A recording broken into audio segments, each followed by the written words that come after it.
Y હાલી આવે આમ એમાં એક સંત મળ્યા આમાં કા બકરી લીધી કે આ વેચાતી લીધી છે કેટલા પૈસા આપ્યા કે 700 લીધી કે આને શું તારે ઘરે દઈને કરવાનું કે દોવાની પીવાની છે ને આ તો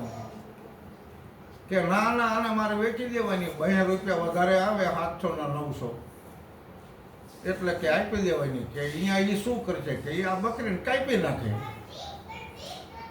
ઓહો હો ભલામણ કે આવો ધંધો કરાય કે 900 ના બદલે હું 1000 રૂપિયા આપું બકરી મને આપી દે તો કે મારે સારું 300 મળ્યા એ આ 300 રૂપિયા મળ્યા 1000 રૂપિયા સંતે આપ્યા મહારાજ કે બકરીને લઈ જાઓ. ઓલો ખાટકીની વાહે તો બકરી હાલી આવતી હતી સંત હાલતા છે કે ચાલ બેટા બકરી પણ હરામ હાલે કે એમ નહીં આવે રો હું તમને બાંધી દઉં એટલે ગળે એવું બાંધી દીધું અને સંતને કે હવે દોરો બકરીને એ બકરીને સંત દોરે છે પણ તોય નથી આવતી અને બકરી પગ ભરાવે. સંતે કીધું કે શા માટે પગ ભરાવો છો હાલને હું તને કહી વડેથી જોડાવું છું કે હું એક નથી પગ ભરાવતી અમારી જેટલી પેઢીઓમાં આવી રીતે સંતની પાસે પગ જ ભરાયા કેટલાય પેઢી હોય છે પગ જ ભરાયા બરાબર કેટલી પેઢીઓ વીતી હતી સંત આગળ પગ ભરાવાના છે બરાબર એમ ગુરુનું ન માને અને કે ગધાડાનું માને એને જ્ઞાન લીધું ન કહેવાય. આપણે કોઈના ઉપર વાત નથી કરતા પણ આ તો દ્રષ્ટાંતની વાત છે આપણી અને સિદ્ધાંતમાં સમજવાનું છે કે સીધો માર્ગ સંત બતાવે નુગરા આડું તાણે કહે રવિરામ કયું ન માને એને જરૂર જમણા તાણે. અરે સદગુરુ મળવાથી તો આપણને 184 અને જમણાના હાથમાંથી છૂટવાનું જ્ઞાન આપ્યું છે અને જ્ઞાન સમુદ્રની અંદર આપણને રોજે રોજ નાવા માટેનું તમને જ્ઞાન સમુદ્ર તમને આપી દીધું છે. ઓલા સમુદ્ર તો ખારા છે તો એ ખારા સમુદ્રની અંદર ઘણા બધા નાવાઈ જતા હોય પણ આ સમુદ્રની અંદર મીઠી એક વીરડી છે જેને જ્ઞાન સાગર કહેવામાં આવે. એટલે મેં કીધું કે જય હનુમાન જ્ઞાન ગુણ સાગર. આપ પણ નામવાળા છો,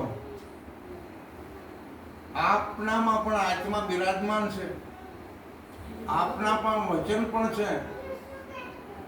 તો પછી આપણે જ્ઞાન સાગરની અંદર શા માટે ન લાગી? મને તો વિશ્વાસ એવો કે ખરેખર શરીરને મજા ન હોય અને અહીંયા સત્સંગ સભાની બેઠક હોય અને અહીંયા બધા સંતો આવે તો અહીંયા આપણે કંઈક સાંભળવું છે, કંઈક આપણને અનુભવ થયો હોય તો રજૂ પણ કરવું છે.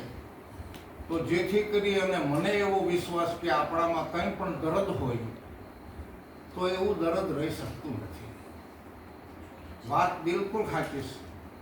પણ જેને સમજાય તેને જો देखो सोहंग पुरुष का ए महल बना सब यातन गुण का खेल. સોહમ પુરુષનો મહેલ બનાવી દો છે તો ખરો જ.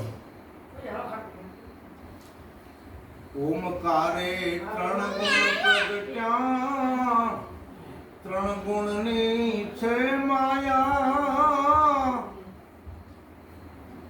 5 તત્વના મંદિર બન્યા, એ આમાં સોહંગ પુરુષ પધરાયા. દેખો सोहंग पुरुष का ए मैल बना सब 3 गुण का. સદગુરુ મહારાજને આ બંગલો આપી દીધો ને પછી સદગુરુ મહારાજ તો કરુણા નિધાન છે તો એમને પાછો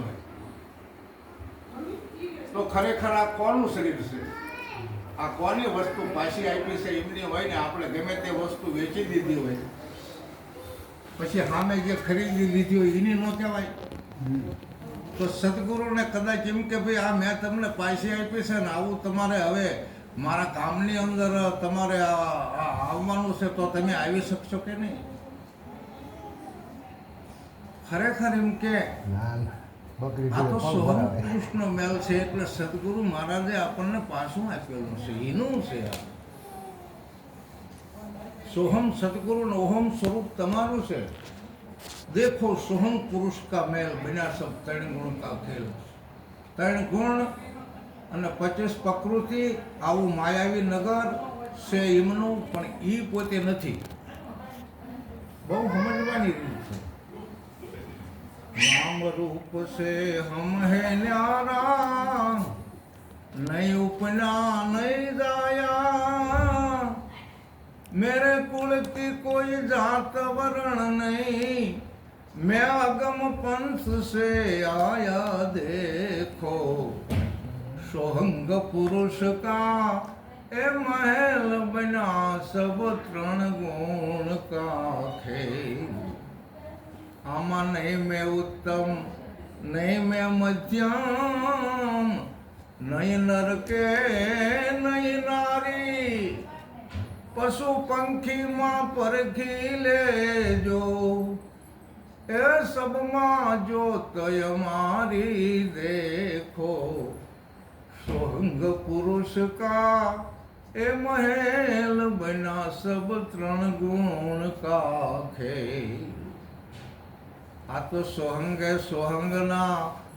દર્શન કર્યા ને સોહંગ સોહંગ રટલાયા દાસ સૌ ગુરુ ભૂલકર ચરણે એ આપમાં આપ દર્શાયા દેખો સોહંગ પુરુષ કા મહેલ જો કે આ સમજાય ને સમજાય પણ કેટલો